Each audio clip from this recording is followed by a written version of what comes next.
Olwaleero kimaze okuyingira mu rekodi z'Abannayuganda nti kooti ebitongole bya kooti kimaze okuyingira mu rekodi z'Abannayuganda nti essiga eddamuzi lisazeewo lyo lyennyini okweyisaamu olugaayu n'okwemalamu ensi.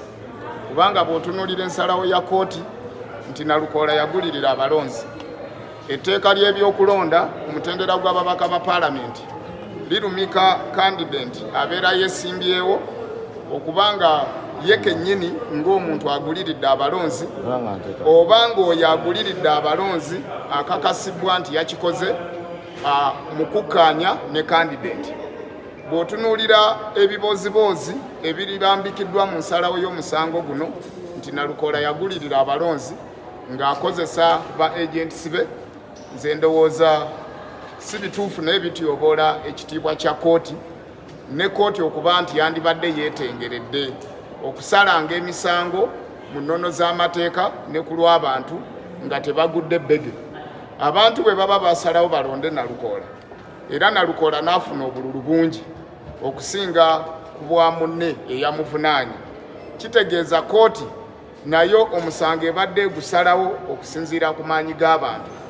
Bw'otunuulira irregularities oba ebimenya amateeka bye bagamba nti ebyetobeka mu kalulu kano byali tebivunaanyizibwa ku Nalukoola ng'omuntu, naye yo nga state erina okukuuma abantu mu kiseera ekyokulonda n'okulaba nga essaawa obwenkanya, ate yo yeetaakola mulimu gwayo okulaba nga ya staginga bamasenalizi baayo bennyininyini ate ne bateekangawo akavuyo.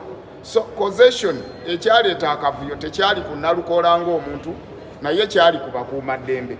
Nze kyensuubira nti kooti yandibadde etunuulira abakuumaddembe bano abaleetawo obusambattuko mu kalulu kano n'obumenyi bw'amateeka, bo ani yabayita?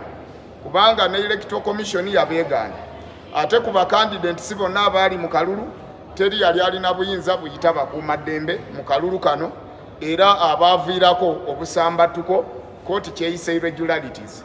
Kyensuubira nti omusango guno teguliimu nsa era gubadde gulina kugobwa bugobwa, naye nga kooti bwesazeewo ekyo kyennyininyini nga bwekisazeewo, nze ndowooza nayo eweddeko ensonyi tekyatya kuswala. Beetaaga kubakwata katambaala kubasiimula ku maaso baddemu bafune ku nsonyi.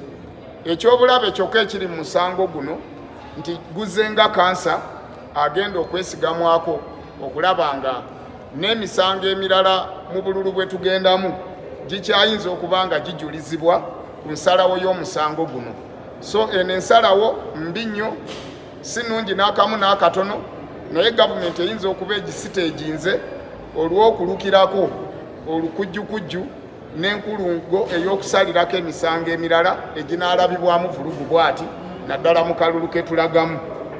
Ekiseera kino bw'ogamba nti akakiiko k'ebyokulonda kaddemu kategeka akalulu akalala, nga ke kategeka kano akabaddewo era ne kakola obuvuyo obwo bwonna, nga n'ekiseera ekirambikiddwa ekirina okutegekerwamu okulonda nakyo kumpi kiweddeyo, then obanga ayagadde okutyoboola eddembe ly'abanakawempe bo basigalirewo nga tebalikiikiriddwa mu paalamenti, kubanga etteeka terigenda kuwa mwagaanya na nkizo y'akakiiko ka byakulonda kuddamu kutegeka kalulu mu kiseera ekisigaddeyo ekitono bwe kiti.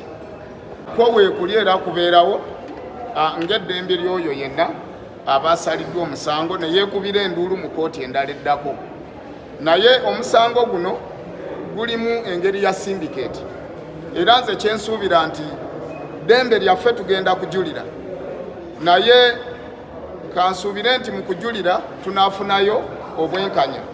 Bwe tuba tetufunyeeyo bwenkanya kitegeeza kooti eyinza okwekobaana, Court of Appeal ejulirwamu ejja kwekobaana ne kooti High Court okulaba nga bakkaanya ku nsala y'emu basobole okukuuma pulezidenti yaabwe gye bagenda okukozesaako okusala emisango emirala. Kyemmanyi nti n'okujulira kuno we kunaggweera bwe tuba nga tetuvuddeemu na bibala birungi, ekigenderwa kya gavumenti kwe kulaba nga bamaliramu ddala amaanyi ab'oludda oluwakanya oluwabula gavumenti n'okumaliramu ddala amaanyi abalonzi okulaba nti ebyokulonda bamala gabigendamu nga tebalina kinyusi. kubanga baagala kuteekawo statement nti oyo asinga era alangirirwa basobola okumugjayo bo nga kooti wonna we baagalidde. Era nze nsuubira nti tujja kukola apiiru, tetusobola kwemalamu maanyi nti tetuufune buwanguzi mu court of appeal, naye nsuubira yo gavumenti nga bw'erimu obukumpanya eyinza okukuumira ddala ensala eno y'emu era n'egiddamu, olwo bannakawempe baviiremu awo nga tebalina kukiikirirwa mu parliament kubanga ekiseera kyekisigaddeyo kimpi ddala. Analyzing the court ruling in this case of Nalukola versus in this case of Nambi versus Nalukola, I think it has got a lot of loopholes. First of all, the Parliamentary Election Act is very clear that to nullify any election results on grounds of bribery, it should be the candidate himself directly getting involved into the malpractice. If not, it should be the agent of that candidate getting involved in such malpractices, but at the consent of the candidate himself. So that one has not been proven enough that Mr. Nalukola went ahead and encouraged these agents to bribe. And even the so-called bribery is not clear as they would be defined offense. Because any evidence before court must be beyond reasonable doubt. Even a layman person can critically and clearly observe the ruling of this case as if it is in zigzag form. It is not so clear to convince even a reasonable man. What is being seen here, they are the offenses that were created, exception of the parties involved into this race.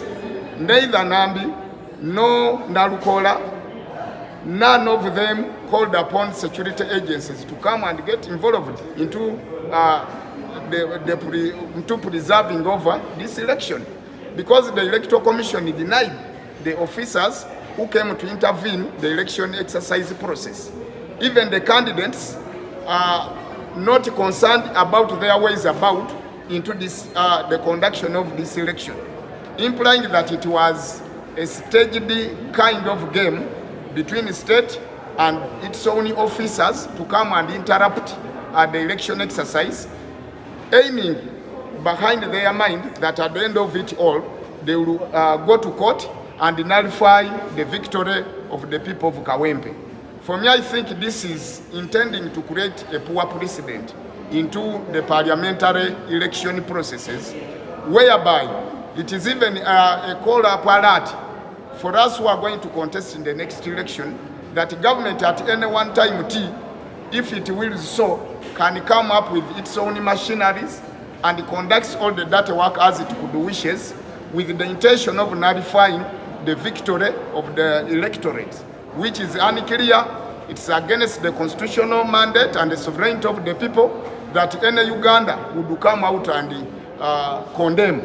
It is intolerable, it is actually an abomination, and it is a tool to discourage voters from taking their own rightful choice towards a particular given candidate, which we shouldn't welcome at all.